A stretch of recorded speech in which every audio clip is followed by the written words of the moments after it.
Hello, North Country Council Commissioners. This is a presentation on our Regional Housing Needs Assessment, which we finished drafting in March of this year after about a year and a half of work. During this presentation, I'm going to hit on a handful of the key data points, our housing need forecast, so what we think might be needed in the future, recommendations from the plan, and most importantly, the tools that are put forward in that plan on how to look at meeting these needs at the municipal level. As a quick starting point, I'm going to tell you where you can find the full draft of the Regional Housing Needs Assessment. And the first thing you can do is click on the colorful banner on this page here, and that will hyperlink and take you directly to the plan. If you are looking to find it on your own, you can go to our website and go to our regional plans page, and there you'll find cover page images of each of our regional plans. If you click on the Regional Housing Needs Assessment, you'll find it there as well. With no further ado, I'm going to jump right in. A quick note to set the stage. So a Regional Housing Needs Assessment is a statutory document required to be created by the Regional Planning Commissions every 5 years to help municipalities in meeting and understanding their compliance with New Hampshire's workforce housing statute. The last time we did this was in 2014, and in 2020 we conducted a regional housing needs analysis, which was most of the way to this plan, but it didn't have the numbers and the tools that we quite use in this assessment here. So this document meets that need and is meant to be a resource for communities in figuring out what is needed, how to explore those topics, and how to potentially meet them. I'm going to talk here about a few of the key data points you'll find in this RHNA, and I will use that acronym to save from all of the words, but we call our regional housing needs assessments our homes. And these are some of the data points you'll find in there. We'll talk about population, we'll talk about units that get built, age of structures, wages people earn, affordability, cost trends, some industry trends, and short-term rentals, which we'll abbreviate as STRs. And those are Airbnbs, VRBOs, things like that that you might be used to hearing about more in those terms in your day-to-day life. Jumping right in, we have seen purchase price trends of homes increase notably over the past 5 years. The chart here looks back far further than that, and it sort of illustrates the point that our housing markets were relatively stable until about 2019, 2020, we start seeing notable increases in the purchase prices of homes. In the past 5 years, that purchase price on average has doubled in the North Country. And the steep rise in real estate prices makes it harder for people to enter the homeownership market, which in turn adds more competition to our rental markets. More affordable purchase options are needed to provide opportunities for people to build equity and experience homeownership. Rental price trends have observed similar increases over recent years. Again, the chart on the right here looks back to 2019, and you can see that steady increase coming in our rental prices as we start to head into 2015 and forward. We've seen about a 30% increase in the prices of rentals overall. One thing we know about rentals is that renter households, on average, earn less than homeowner households. And increases in rent prices have had significant impact on our lower income households. Rent prices are rising quickly in pockets of our region, and we hear from residents anecdotally and in conversations who are experiencing steep upward pressures on rent, particularly in our destination communities. The bottom chart on the right here looks at market rents versus what is considered a fair market rent through the Department of Housing and Urban Development for each county. And the takeaway point is that the market rents we see, in truth, are notably higher than what is considered a fair market rent by HUD. A number of things that are contributing to the increase in housing prices in the region but one of them worth noting is the impact of short-term rentals in our region. This chart here and the different information provided look at that in a few different ways. One thing I want to call out right away is that on the bottom left-hand side, you see the number of short-term rentals in each of the planning regions of the state. And North Country Council is that first bar. It is more than twice as many short-term rentals as with any other planning region in the state. So this is a challenge that affects our markets notably more than other portions of New Hampshire. It's not surprising when you think about the fact that the North Country has long been a tourism destination, but recent growth in visitor volumes has increased access to the short-term rental market. Tools like Airbnb and VRBO have made it easier for people to rent out portions of homes or entire homes, and this has added demand in our already hot purchase markets. It's further reduced the supply in our rental markets and adding to price for both home purchases and home rentals. In 2022, there were just over 2,800 short-term rental properties in the North Country. And it's important to realize that there is a difference in the income that usually comes by month in a short-term rental compared to a long-term rental. And you see that in this gray box here. We've teased that out in 3 different communities. And what that chart shows us is what the average monthly long-term rent payment is in the darker blue, and then in the lighter blue, what the typical revenue generated by a short-term rental in that community is. In each of these places, it is notably more lucrative to have a short-term rental than a long-term rental, but this undermines the health of our rental markets region-wide. Factor to consider is production of housing, so how many units we build. The North Country builds fewer new housing units than other regions overall, typically, and this limited production adds to high prices. We look at this in a couple of different ways. On the left side here, we can see that the vast majority of our housing units were built before the year 2000, which doesn't seem like too long ago, but it also shows us that we have only produced 2,500 new units in the 20 following years after that, which is a bit of a slow progress. We also look at this to think about what types of housing units we're building, because we know that single-family detached homes, so standalone single-family homes, are typically the most expensive housing units to build. They also represent the vast majority of housing units we have available today and that we build currently in the North Country. And there are a lot of things that factor into this: availability of resources, utilities, lot sizes, typical preference of home buyers, all play into this. But it is clear to see that most of what we have and most of what we build are single-family detached homes. It's important to know that these are also typically the most expensive types of homes to build. In Grafton County, Coos County, and Carroll County, we see different shares of the housing units that have been permitted as single-family or multi-family homes.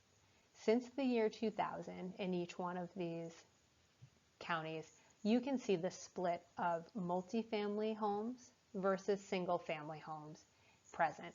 Grafton County has a higher share of multifamily homes that have been built. Carroll County is somewhere in the middle, and Coos County seems strongly rooted in those single-family home construction practices. Zooming in a bit on the needs of our residents, one way we have looked at understanding what might be needed is to look at the age of our residents. The age of our residents has several implications on our housing stock. First, it means that more investments are likely needed in accessibility, so making our homes places where our aging seniors can easily get to and from the outside, but also navigate around those homes well. It also makes us know that we will need more caretaker housing opportunities, and that we may also need more opportunities for senior care facilities to be built. This map on the right shows the share of folks who are 65 and older in each of our municipalities. And in the little orange dots, it shows you where we have senior care facilities today. I think the point drives itself home that we certainly need more of them to show up in more of our communities for our residents to remain in the communities they've been part of as their housing needs may change. Overall, we see our senior population growing, which means the need to address these concerns is important for us in the future. Housing cost burden is a way we look at the affordability of housing compared to the incomes people make. And since 2015, we've seen consistent rates of cost burden go up among lower income homeowners. And we have also seen increasing cost burden in higher income households as well. In renter households, we've seen cost burden in our lowest income groups. And the majority of those are folks with incomes less than $35,000. We're seeing about an 85% cost burden rate for folks in those categories. We also see a rise in cost burden in households that earn between $35,000 and $75,000 a year, which roughly lines up with the median income in many of our counties and communities. The charts here show in this darker brown the share of people who are paying more than 30% of their income on housing, which is a measure we use to understand cost burden. Affordability of housing is partially a function of what the housing costs and partially a function of what we earn. And earnings vary between industries. So this chart looks at the 5-year trends of the number of employees employed in different industries. Overall, we see that the share of folks working in accommodation and food service, healthcare and social assistance, and art and recreation have increased in the past 5 years. It's important to know that these industries often see lower wages for employees than other industries.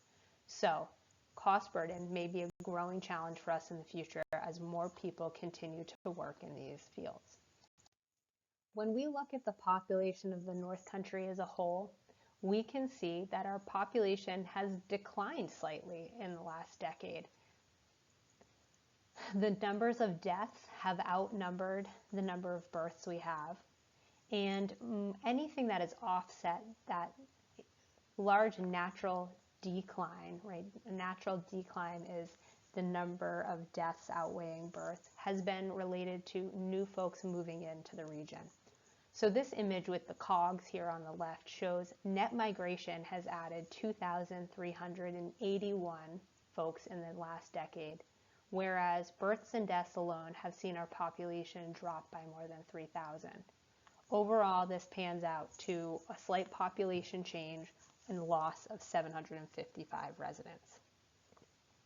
More importantly, we also see that the labor force numbers have declined notably in recent years, and that's an important piece for us to pay attention to as well. To understand what's needed around housing, we don't just need to look at what has happened, but we have to start to consider what might happen in the future with our populations.